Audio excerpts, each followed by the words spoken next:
New York police say they have a suspect in custody after an attack on a Hanukkah celebration in a town north of New York City. 5 people were taken to hospital. An eyewitness who saw the first terrifying moments of the attack says the attacker pulled out a large knife or sword and began striking people at random.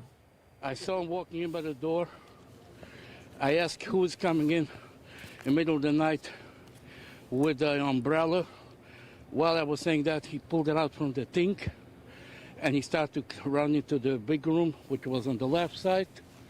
And I threw him tables and chairs that he should get out of here. And he injured a guy, was a carrier arrest guy. He was bleeding here, bleeding in his hand all over. The attack took place in a rabbi's home.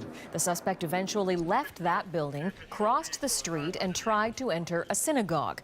When he couldn't get in, he fled the scene. A few hours later, police made an arrest in downtown New York. A man from Orange County, New York, now faces 5 counts of attempted murder.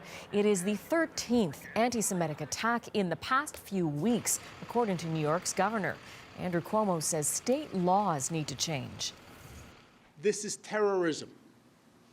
It is domestic terrorism.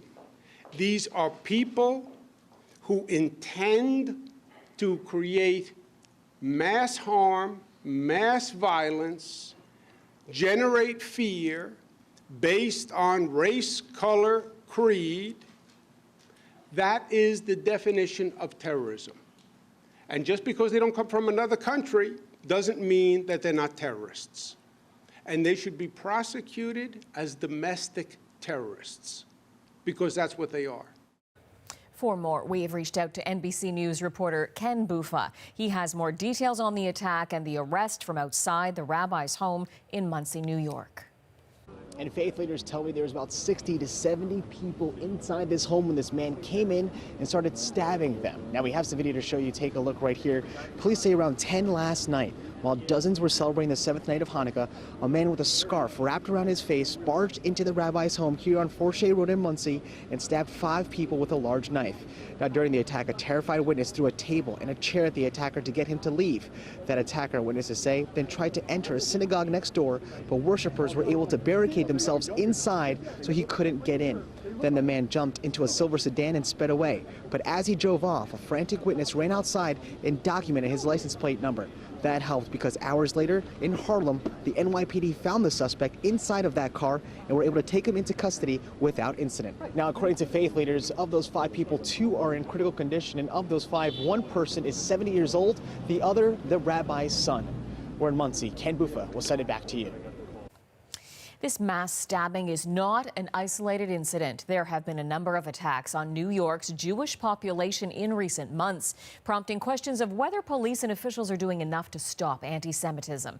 Ryan Hicks has been looking into this angle of the story. Good morning, Ryan. Good morning. So what can you tell us about these and many other attacks on the Jewish community in and around New York? Well, one of these recent attacks happened in Monsey earlier this month. A man was walking into a synagogue when he was stabbed. And then on December 10th, in Jersey City, there was a shooting at a kosher market. 6 people died in that shooting. 2 of the 2 shooters died, as well as 1 police officer and 3 other people. At the time, the New Jersey Attorney General said that the shooters were fueled by a hate for Jewish people and law enforcement. Last week, New York City police reported 6 attacks possibly fueled by anti-Semitism. And earlier today, the governor of New York State, Andrew Cuomo, said there have been 13 such attacks statewide in recent weeks. Let's hear a bit more from him.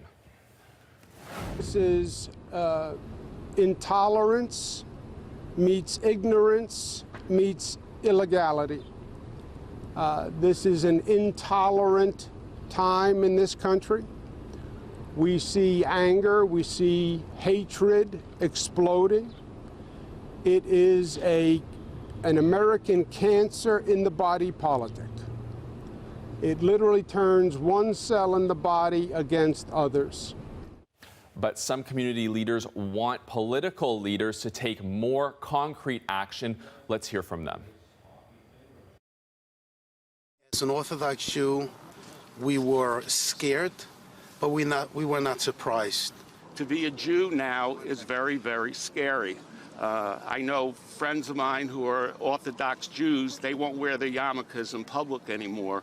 There's no guarantee to get rid of hate, racism, anti-Semitism. But does anybody in this state or in the Jewish community really feel that anybody is really doing the job, really addressing the issues? Some of these community leaders feel like the justice system goes light on the perpetrators, Jennifer, and that they face little to no consequences. Ryan, thank you for this. You're welcome. And for more, we spoke with Brian Levin. He's a professor and director with the Center for the Study of Hate and Extremism. Levin says these types of hate crimes are being fueled by negative stereotypes. Let's be clear, and our report is just coming out. For the first time in recent memory, and we'll see what happens when the final non-preliminary official data come out, New York City, Chicago, and LA have anti-Semitism, anti-Jewish hate crimes as the #1 in those 3 cities. And we're seeing this come at a time where there's, as I said, this tribalism and a trust in conspiracy theories and a distrust in the communal institutions that hold us together. And who gets blamed in times like this? Oftentimes it's Jews who are seen as elitists, outsiders, having control of things. But again, one attack can spur another, and to the extent that these negative stereotypes are out there, that's the fuel, that's the jet fuel that can take some unstable or angry people and move them into violence, particularly because they find it acceptable and a way to scapegoat whatever positions that they have in their lives, and perhaps take advantage of what they perceive of some neighborhood conflict where they're doing a bidding of a community even when they're not.